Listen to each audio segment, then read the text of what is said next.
Kalau kita punya keluhan ada sesuatu yang rasanya nggak enak di perut bagian atas, itu sebenarnya kita sebut dengan istilah dispepsia.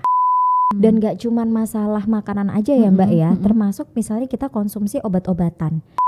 Waktu-waktunya gimana? Karena kan kalau puasa nggak seperti waktu-waktu biasanya, misal minum obat sehari 3 kali, hitungannya udah 8 jam aja. Tapi kalau puasa kan beda lagi dok waktunya. Yang namanya obat lambung tuh banyak Mbak. Ada obat lambung yang dia cukup sekali sehari. Ada obat lambung yang dia diminum bisa 3 kali sehari gitu. Jadi ya kita pilihkan aja obat-obatan yang dia punya sistem kerja yang dia lebih lama. Dan kita tahu apakah peradangan lambung itu berat atau tidak kalau kita ada alarm sign-nya Mbak. Nah ini alarm sign-nya ini. Contohnya nih misalkan.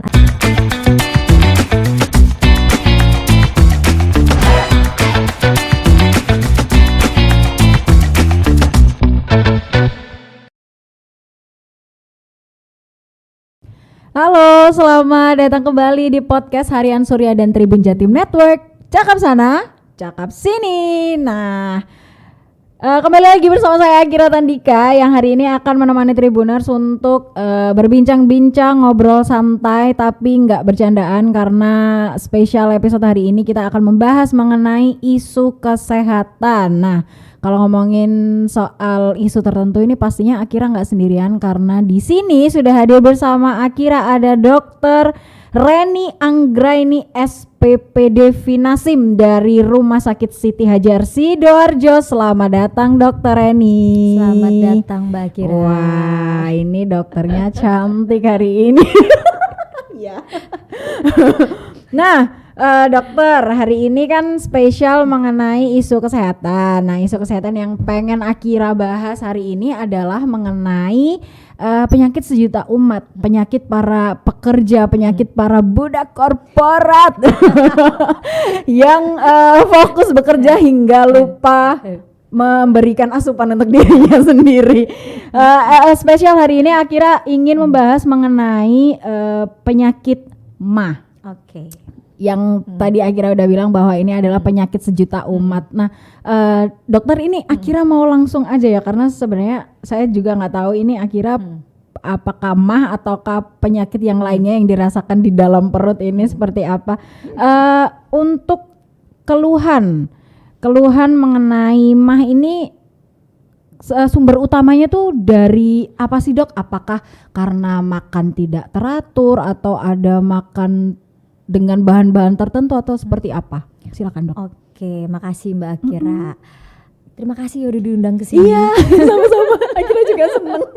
Akhirnya podcast kesehatan. Serius ya, akhirnya ya. Iya.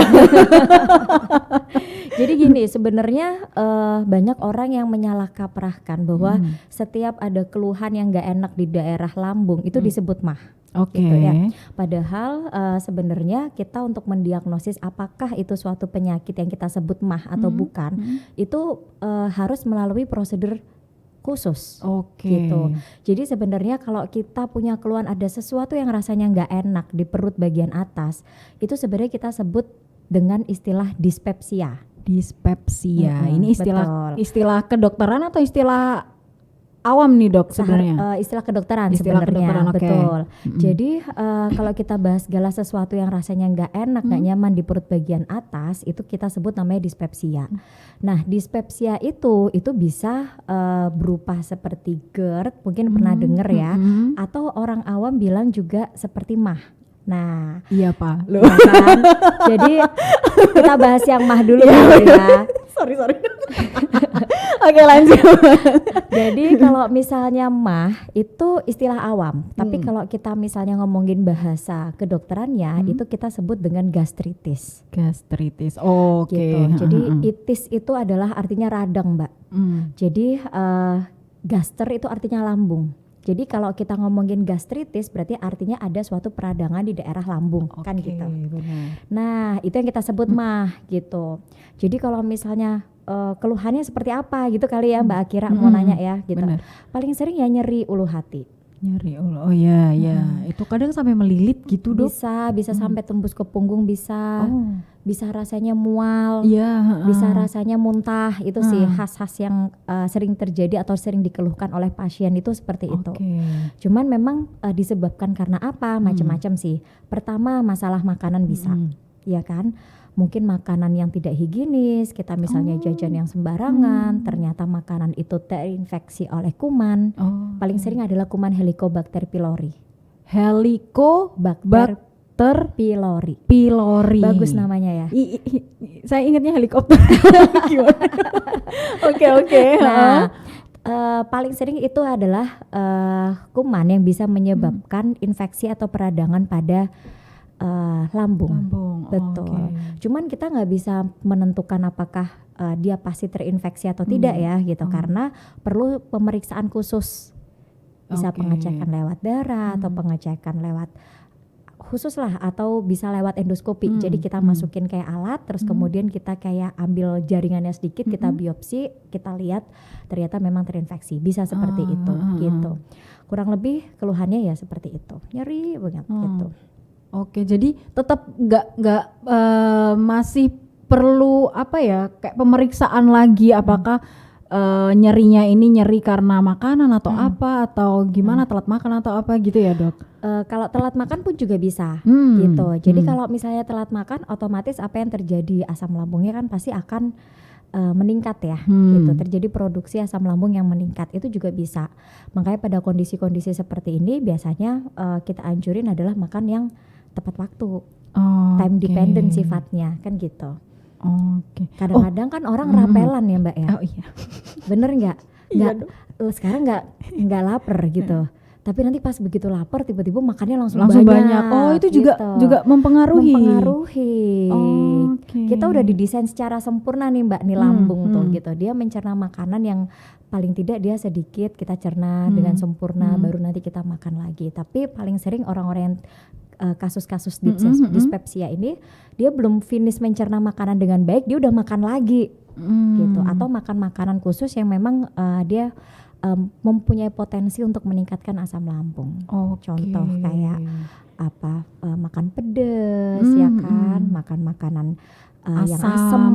Nah, contohnya seperti itu. Atau yang berlemak, bersantan, gitu juga bisa. Tapi Dok, kemudian kalau misal ada, misal saya juga yang tiba-tiba ngerasain nyeri karena mah itu tadi, pertolongan pertama untuk orang yang nyeri ini apa Dok? Karena kan biasanya gini, kalau udah nyeri, udah minum teh hangat atau minum yang hangat-hangat dulu, nanti baru diminumin obat atau gimana. Nah itu gimana Dok? Jadi sebenarnya kita harus tahu dulu bahan-bahan apa aja yang bisa meningkatkan asam lambung. Nah, seperti makanan yang udah saya ceritain tadi, termasuk minum-minuman seperti teh, kopi, rokok, atau mungkin suka wine misalkan. Nah, itu kan makanan-makanan yang bisa meningkatkan asam lambung. Nah, atau minuman ya. Jadi ya sebenarnya kalau misalnya orang itu lagi kumat, misalkan ya mahnya atau nyeri ulu hati, malah jangan dikasih teh hangat. Bener nggak?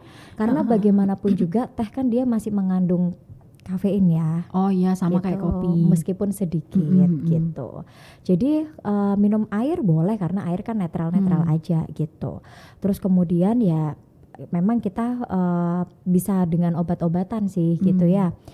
Obat-obatan contohnya misalnya obat-obatan yang bisa menetralisir asam lambung. Obat-obatan lambung tuh banyak banget Mbak gitu. Cuman memang yang paling sering di pasaran, yang kita sering temui di iklan atau supermarket dan sebagainya, itu kan rata-rata yang sifatnya dia hanya menetralisir asam lambung. Itu bisa jadi pertolongan gitu. Pertama ya untuk orang yang tiba-tiba asam lambungnya naik. Betul. Nah ini kan sebenarnya tanda-tanda asam lambung naik itu kan banyak sebenarnya Dok. Kadang saya juga ngerasa tiba-tiba perutnya kembung, terus agak keras atau gimana. Nah, untuk membedakan apakah ini ini cuman perut begah atau apa gitu, itu ada nggak sih Dok? Jadi gini ya, begah, perut rasa nggak nyaman, itu kan sebenarnya suatu gejala atau sindrom lah, kumpulan gejala. Jadi mau dia itu GERD misalkan, keluhannya hampir bisa sama Mbak gitu. Jadi bisa sama aja seperti kembung, bisa aja rasanya perutnya rasanya nggak nyaman, atau rasanya kayaknya sebah gitu. Sebah kan rasa nggak nyaman ya di perut ya gitu. Atau bisa nyeri, itu adalah gejala-gejala yang bisa juga terjadi pada kasus MAH atau pada kasus yang GERD juga gitu. Jadi nggak bisa dipastikan bahwa oh kamu ini, kamu itu gitu. Kalau nggak ada pemeriksaan khususnya gitu. Berarti gimana ya? Berarti untuk tahu kita ini MAH atau apa tetap harus melalui dokter dulu untuk diperiksa apakah ini MAH atau kadang kan orang-orang tuh jahil ya dok, tangannya saya juga cuman searching aja, oh ini aku tuh ngerasa perutnya kayak gini loh, ini kayak gini. Itu boleh nggak sih dok? Maksudnya tanpa kan karena orang tuh kadang mikir aduh aku sakit gini tapi nggak ada waktu untuk ke dokter. Jadi akhirnya browsing aku namanya kayak gini. Nah itu gimana dok kalau kayak gitu? Ya boleh aja, haknya pasien mau browsing kan. Tapi nanti apakah takutnya tuh nanti malah salah diagnos gitu. Jadi gini, sebenarnya pengobatan untuk yang berhubungan dengan lambung, baik itu MAH atau GERD, itu sebenarnya pengobatannya hampir sama. Oke. Iya gitu. Cuman yang membedakan adalah penyebabnya. Jadi kausanya apa gitu. Misalnya saya cerita tadi kalau MAH itu kan gastritis, mungkin ada infeksi. Kalau misalnya kita kita lakukan endoskopi itu jadi kayak dimasukin alat gitu ya Mbak ya, dari mulut sampai ke lambung kayak diteropong gitu di kamera gitu. Itu kita bisa ngeliat tuh, oh ada lukanya bentuknya kayak sariawan. Jadi bentuknya putih-putih gitu tapi di lambung. Atau mungkin sampai perdarahan. Nah, itu baru bisa ketahuan dan kita bisa mendiagnosis itu gastritis atau MAH. Tapi secara umum kan keluhannya hampir sama, baik itu GERD atau baik itu MAH ya yang kita sebut dengan dispepsia tadi. Jadi pengobatannya pun ya hampir sama. Tinggal kita lihat pencetusnya apa nih gitu. Dan yang perlu diketahui adalah bahwa namanya penyakit kan pasti ada penyebabnya ya, betul, ya betul. Enggak? Jadi ya kalau mau nggak kena itu berulang-ulang, ya kita memang harus hindari penyebabnya. Oke, termasuk nggak ngopi teman-teman, nggak usah sok-sok ngopi kalau Anda punya MAH. Ini saya ngomong sama diri saya sendiri. Kadang ketagihan ya. Kalau nggak ngopi sehari udah belum ngopi tapi MAH. Nah, tapi dok selain makanan dan minuman, ada nggak sih penyebab lain yang bisa menimbulkan asam lambung ini naik? Bisa. Apa dok? Stres misalnya. Apa budak korporat tadi? Ya stres itu tadi gitu. Stres itu kan bisa meningkatkan asam lambung juga gitu. Jadi kadang-kadang yang sering saya jumpai kadang-kadang mungkin kalau saya tanya, ibu bapak mikirin apa? Enggak dok, saya nggak mikir apa-apa. Yang bener gitu. Ternyata dia mikirin penyakitnya sendiri. Kenapa sih kok nggak sembuh-sembuh ya? Kayaknya udah bolak-balik ke dokter gitu. Dia udah shopping dokter kemana-mana. Gitu. Iya istilahnya gitu. Jadi ke dokter mana bolak-balik gitu. Dikasih taunya ya lambung kayak gitu. Itu bisa. Gitu. Jangan stres. Dinikmatin aja Mbak. Dinikmatin aja rasa sakitnya. Nanti kalau udah ketemu obatnya nanti pasti udah reda. Tapi emang bener sih dok, kayak penyakit tuh emang bisa menjadi lebih parah karena pikiran. Betul banget. Semakin dipikirin dia semakin nggak sembuh-sembuh. Udah biarin aja gitu ya dok. Betul. Karena nyeri itu kan persepsi Mbak. Oke. Iya nggak? Jadi kalau misalnya Mbak merasakan nyeri gitu. Atau saya ngerasain nyeri gitu, tapi kan kita ngerasain intensitas nyeri itu bisa beda meskipun dengan satu penyakit yang sama dengan kegawatan atau berat derajat penyakit yang sama tuh kan bisa persepsi rasa nyerinya kan bisa beda-beda, bisa beda-beda gitu. Gitu. Nah, kalau ngomongin soal penyakit ini kan kadang ada yang namanya penyakit bawaan atau enggak. Apakah MAH ini termasuk penyakit genetik? Bukan. Jadi nggak selalu kalau orang tuanya sakit MAH pasti anaknya ikut MAH, enggak. Beda lagi. Terus kalau misal emang ini bukan bawaan ya, bawaan lahir itu gimana antisipasi supaya pencernaan ini tetap aman, tidak berulah sewaktu-waktu. Di situasi-situasi mendadak biasanya kayak oh tiba-tiba asam lambung naik nih. Jadi sebenarnya kalau kita bahas asam lambung naik nanti larinya bukan ke ini ya Mbak ya, bukan ke mah ya. Kalau mah kan dia memang produksinya dia berlebih karena ada sesuatu. Kalau asam lambung naik itu berarti dia asamnya dia naik ke atas gitu. Jadi lambung ke atas itu lebih ke arah GERD kalau kayak gitu. Oke, berarti ini yang mah. Ya, berarti yang mah. Jadi yang seperti saya bilang selain makanan-makanan yang bisa mencetuskan produksi asam lambung jadi berlebih, paling sering gastritis atau mah itu dipicu oleh suatu infeksi. Nah, infeksi yang saya bilang yang Helicobacter pylori. Dari mana sih orang bisa kena infeksi Helicobacter pylori itu dari makan makanan yang mungkin dia tidak higienis. Jadi dia sudah terpapar gitu, Mbak. Makanannya terpapar oleh suatu infeksi. Biasanya anak kecil atau ya mungkin orang gede juga bisa ya yang berhubungan dengan jajan-jajan sembarangan gitu. Kan gak anak kecil doang ya Mbak ya. Benar. Orang dewasa malah sekarang suka jajan. Nah, itu juga bisa. Jadi ya kalau untuk mengantisipasi bagaimana ya pastikan memang satu kita mengkonsumsi makanan-makanan yang tidak mencetuskan asam lambung itu berlebih gitu yang pasti. Yang kedua ya kita harus lebih selektif lagi dalam makan. Kita pilih makan makanan yang memang higienis dan udah jelas bahwa proses pengolahannya itu benar gitu. Tidak dari orang yang sakit misalkan gitu. Oke. Berarti tetap kuncinya karena lambung ini kan di dalam tubuh kuncinya tetap apa yang kita makan, apa yang masuk dalam mulut kita ya Dok. Betul. Dan gak cuman masalah makanan aja ya Mbak ya, termasuk misalnya kita konsumsi obat-obatan. Jadi ada obat-obatan tertentu yang dia memang bisa mencetuskan luka di lambung. Contohnya anti nyeri. Oke. Nah, obat-obatan anti nyeri kadang-kadang kan mungkin orang nyeri namanya orang kadang pusing atau kadang badannya pegel-pegel atau apa. Terus kemudian dia beli obat sembarangan, obat anti nyeri kan kadang-kadang dijual bebas ya. Tapi obat-obatan itu kalau kita konsumsi yang tidak bijak gitu, lama-lama dia bisa melukai lambung. Atau mungkin obat-obatan yang kadang-kadang jamu-jamuan. Jadi kadang-kadang jamu-jamu yang kita nggak tahu prosesnya seperti apa, ya kita nggak ngerti di dalamnya dicampurin apa ya. Istilahnya pokoknya orang kalau udah minum rasanya seger. Kita bilangnya kayak obat dewa gitu. Ya emang benar bisa seger, tapi akhirnya kan bikin orang jadi suka. Diulang lagi. Akhirnya dia bisa menyebabkan luka. Karena kalau udah lukanya parah, Mbak, bisa terjadi perdarahan.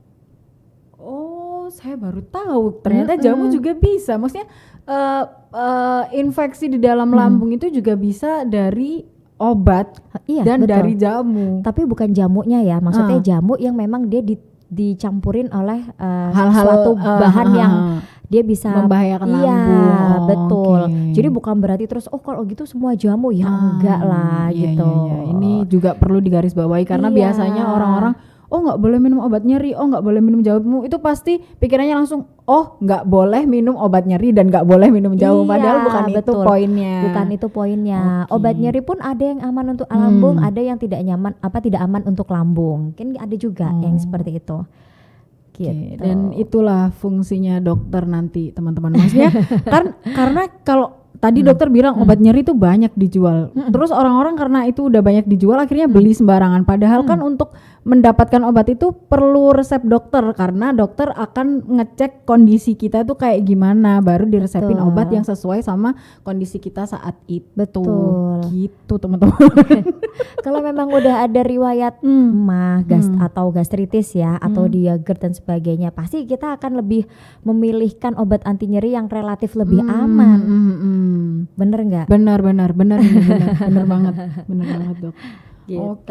Terus ini kalau misal ngomongin soal mah juga kita nggak jauh-jauh dari puasa ya karena bentar lagi ini juga mau masuki bulan Ramadan. Biasanya orang-orang yang punya mah itu nggak selalu sih. Contohnya aja mama saya itu puasanya lebih sering bolong-bolong karena ketika puasa dia merasa mahnya tuh kambuh. Nah, gimana Dok untuk orang-orang yang menderita mah tapi ingin puasanya tetap lancar?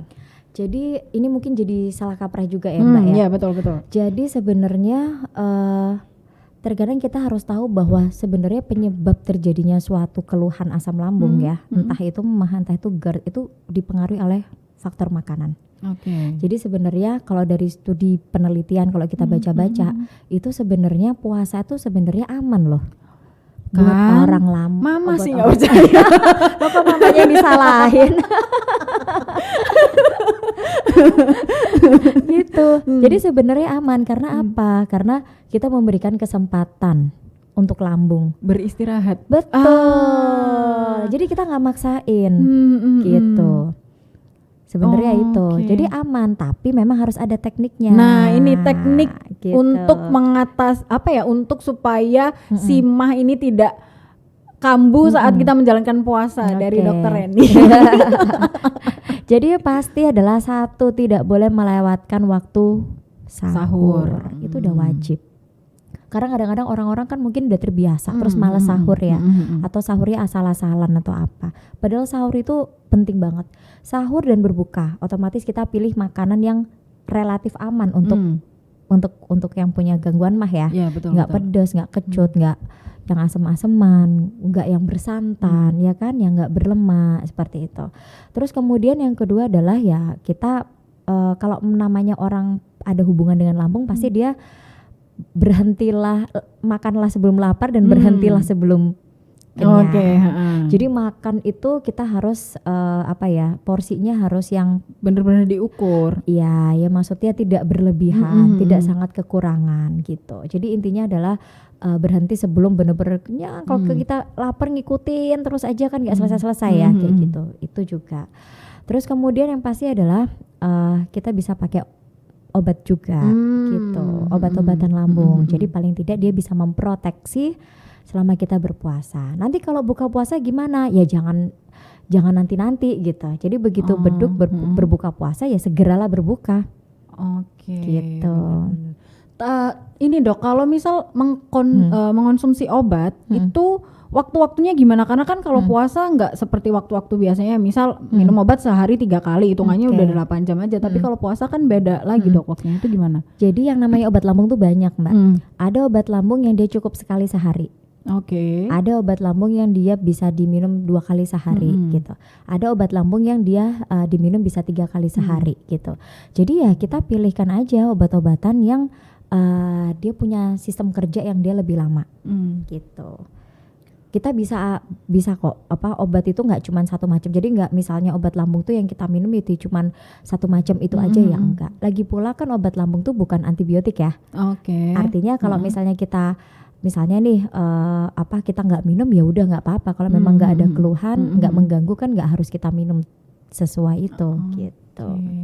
Berarti kalau saya rangkum nih, saya rangkum tips dari Dokter Reni ini untuk teman-teman yang ada mah tapi pengen lancar menjalankan ibadah puasa. Tipsnya tuh cuma 3, sahur dan berbuka itu tetap harus tetap dijalankan. Kemudian berhenti makan sebelum kenyang, dan kalau misal memang istilahnya kalau tingkat mahnya itu udah agak kredit mungkin bisa mengonsumsi obat di waktu-waktu sahur dan berbuka itu tadi. Bisa. Oke, baik.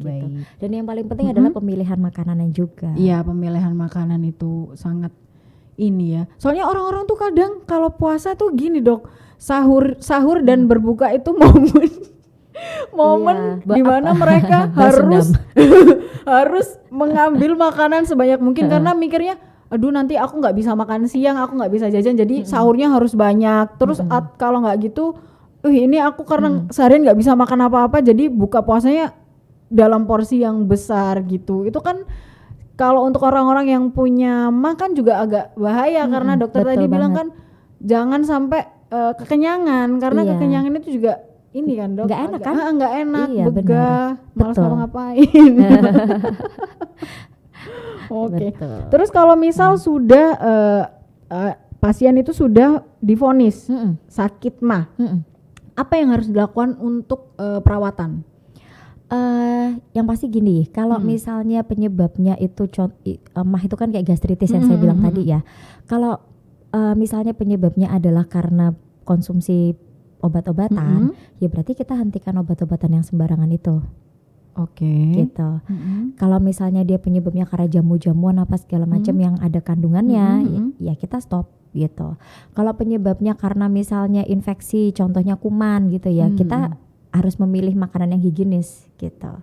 Atau misalnya kalau penyebabnya dia kambuhnya tuh kalau misalnya makan makanan yang memicu produksi asam lambungnya dia berlebih, ya kita juga harus hindari. Karena kalau nggak kayak gitu, nanti berlanjut terus, berulang, bisa kambuh suatu ketika kambuh lagi, udah enakan kambuh lagi kayak gitu, Mbak.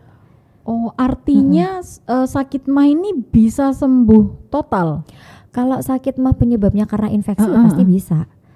Gitu. Okay. Tapi tergantung juga ya. Kalau misalnya penyebabnya salah satunya karena faktor stres, nah, ya siapa yang bisa mengendalikan kalau bukan diri sendiri? Oh ya benar ini. Benar dokter ini benar. Yang bisa mengendalikan suara-suara di pikiran kita adalah diri kita sendiri. Iyalah. Jadi emang kalau bilang sakit mah itu bukan sakit yang berbahaya juga enggak juga karena bisa berbahaya. Tapi kalau dibilang berbahaya juga enggak juga karena sebenarnya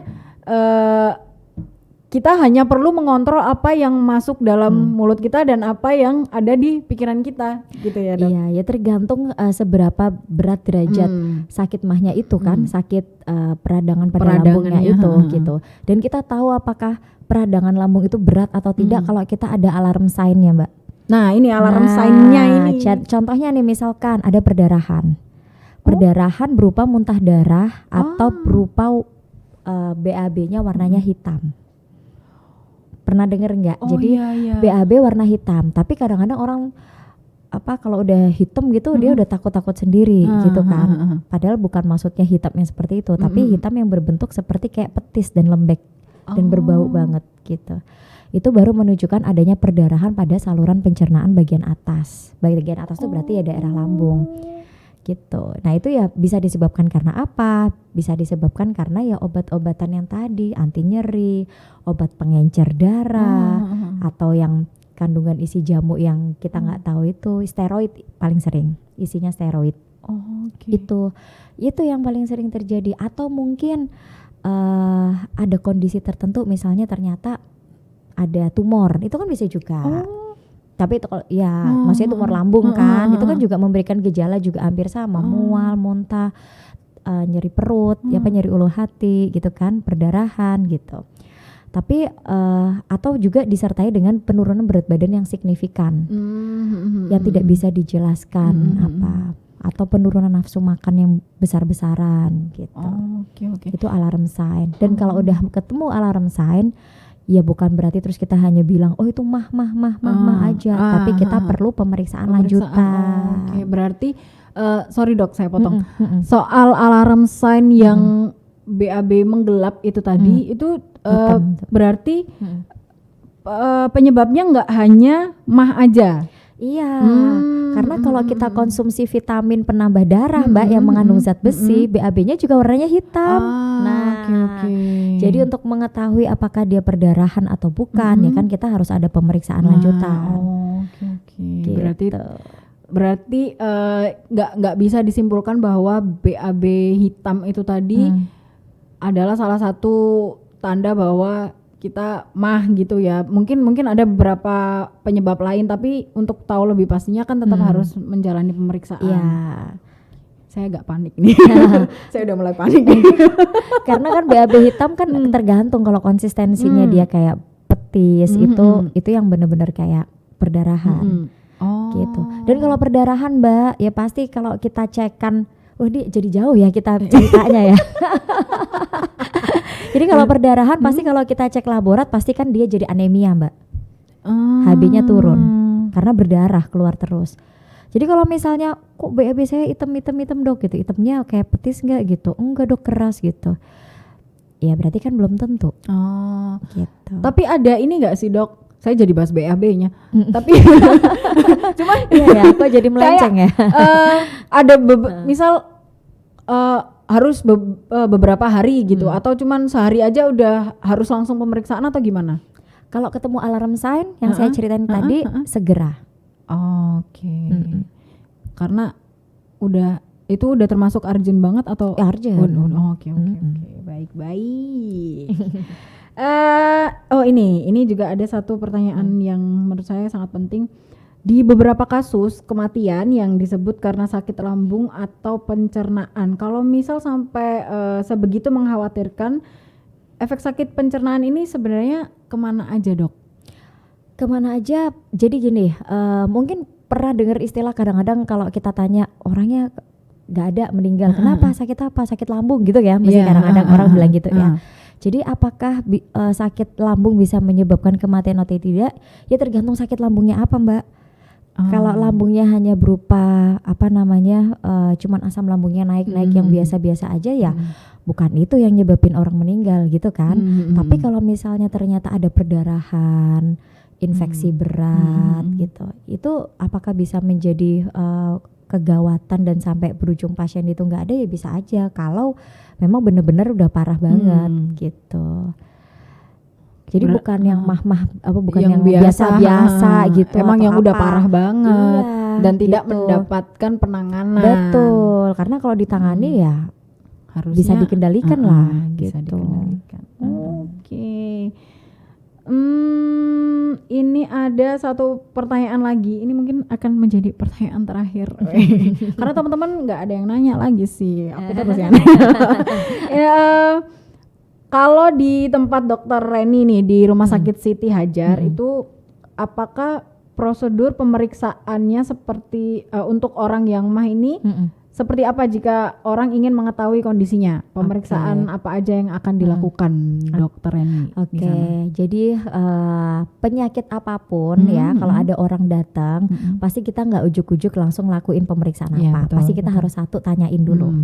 Nanyain pasien atau kita sebut istilah anamnesa ya kita bisa dari situ bisa kita mengerucut arahnya kemana, karena anamnesa yang baik dan pasien yang jujur menjawab itu juga penting tuh kunci untuk dokter bisa tahu penyakitnya apa tuh pasien harus jujur. Iya betul, itu bisa menggiring kita untuk menentukan ya kurang lebih 90% diagnosis tuh ke arah mana gitu, dari cuman tanya-tanya doang gitu. Dari anamnesa kita tanya riwayat penyakit dahulu, kebiasaannya apa gitu, atau mungkin riwayat keluarganya, makanannya gimana, itu kita bisa tahu kurang lebih 90% menuju diagnosis apa kira-kira kayak gitu. Lalu kita lakukan pemeriksaan fisik. Nah, pemeriksaan fisik itu kan nggak cuma yang pakai stetoskop doang ya Mbak ya, tapi kita juga bisa melakukan pemeriksaan yang menggunakan teknik tangan. Jadi maksudnya dipencet-pencet, dipegang-pegang gitu maksudnya. Ya, dari situ kalau memang misalkan sakit MAH gitu ya, kita kalau tekan nyeri ulu hatinya rata-rata langsung nyeri Mbak dia. Gitu. Kita tekan ulu hati persis itu nyeri dia. Atau dia ada respon misalnya aduh kepengen mual, jadi ditekan jadi kepengen mual, ditekan jadi kepengen muntah, itu bisa gitu. Atau kita ketuk-ketuk gitu, itu juga bisa dari situ. Kemudian kita dengerin pakai pemeriksaan yang stetoskop, itu kita bisa mengetahui ini sakitnya ke arah mana gitu. Nah kalau misalnya udah selesai semua, kalau di Rumah Sakit Siti Hajar kadang-kadang kan bias ya orang sakit perasaan yang tidak enak di bagian perut bagian atas itu kan bias banget. Tidak selalu dia di lambung, karena di perut bagian atas itu sebelah kanan ada liver, ada deket empedu, tengahnya ada lambung, sebelah kirinya ada limpa. Gitu. Jadi artinya apa? Keluhannya pun hampir mirip-mirip gitu. Jadi kadang-kadang kita lakukan pemeriksaan USG. Bukan untuk mendeteksi lambungnya, karena USG kita nggak mendeteksi lambung dari USG gitu ya. Kalau untuk mengetahui sakit betul lambung atau tidak itu ya lewat pemeriksaan endoskopi. Tapi kan ada nggak semua pasien langsung tiba-tiba dilakukan endoskopi diteropong gitu, karena kan invasif banget itu, pasti resikonya ada. Jadi minimal coba deh di USG. Karena apa? Karena kadang-kadang ternyata perasaan mual-mual itu tadi, ternyata penyebabnya apa? Batu empedu. Gitu. Atau radang pada kandung empedu itu bisa. Dan itu bisa ketahuannya lewat dari USG itu. Penanganannya pun sama, rata-rata karena makanan. Lagi-lagi iya, lagi-lagi makanan apa? Makanannya hampir sama yang mencetuskan asam lambung naik gitu. Baik. Kayaknya memang untuk beberapa penyakit di organ dalam tuh memang salah satu penyebabnya memang karena makanan ya Dok. Jadi memang kita harus sadar betul apa yang kita makan. Kalau emang itu udah enggak, maksudnya bukan udah enggak, emang enggak menyehatkan ya lebih baik ditinggalkan aja. Atau kalau misal kepengen ya cuman sekali 2 kali gitu nggak masalah. Tapi kalau untuk konsumsi tiap hari, saya alhamdulillah sekarang jadi orang yang sadar. karena kalau misal ini juga saya nggak pernah periksa sih. Jadi kayak misal sebulan tuh makan bebek goreng ya ketawa. Tapi emang enak ya kan? Iya, memang enak. Bebek goreng kayak sebulan bisa 3 kali gitu dalam minggu-minggu tertentu. Itu udah langsung lemes. Oh gitu. Saya beneran nggak berani meriksa itu apa atau apa. Tapi yang bisa saya lakukan adalah saya berhenti untuk tidak makan bebek. Kalau misal kepingin tuh sebulan sekali. Minimal sebulan sekali itu udah saya udah nggak pernah ngerasa kayak gitu-gitu lagi. Jadi ada alarmnya ya. Jadi ada alarmnya. Jadi itu yang saya ini misal kayak manis-manis juga udah ya saya jadi curang. Manis-manis tuh saya juga udah mulai ngurangin karena kalau misal dalam 1 hari saya kebanyakan minum atau makan manis itu lidah saya ngerasa kayak pecah-pecah atau kayak mau sariawan gitu sih Dok. Jadi kalau udah kayak gitu saya udah nggak mau makan atau minum manis sampai besoknya gitu. Terus setelah besoknya baru kayak makan mungkin segelas doang atau makan misal cake ya 1 slice doang kayak gitu sih. Padahal lumayan loh 1 slice cake. Iya sih banyak banget ya. Gak apa-apa lah ya sekali-sekali lah ya. Sekali-sekali gitu. Gak tiap hari gitu. Nah ini kita bahas sampai ngomongin sampai cake ya. Slice cake. Tapi karena tadi sudah termasuk pertanyaan terakhir, saya akhirnya mau ngucapin terima kasih buat Dokter Reni karena bener-bener yang disampaikan Dokter Reni itu informasi sangat bermanfaat buat teman-teman budak korporat termasuk saya. Ya budak korporat jangan gitu. Buat teman-teman bekerja dan termasuk saya karena itu merupakan penyakit paling umum yang dirasakan oleh teman-teman ketika mereka sudah memasuki dunia kerja. Karena memang sebelumnya saya nggak pernah ngerasain yang namanya penyakit MAH itu, tapi ketika kerja kan mungkin karena stres juga. Betul. Jadi kepikiran ini dan itu, makanya sembarangan terjadilah si MAH itu di dalam diri saya. Tapi karena apa yang sudah disampaikan oleh Dokter Reni, semoga bermanfaat buat teman-teman semua, teman-teman Tribuners dan juga Akira. Akira mau mengucapkan terima kasih untuk Dokter Reni, terima kasih juga untuk Tribuners dan teman-teman yang lain sudah menyaksikan podcast ini. Sampai jumpa di episode berikutnya. Cakep sana, cakep sini pamit. Dah.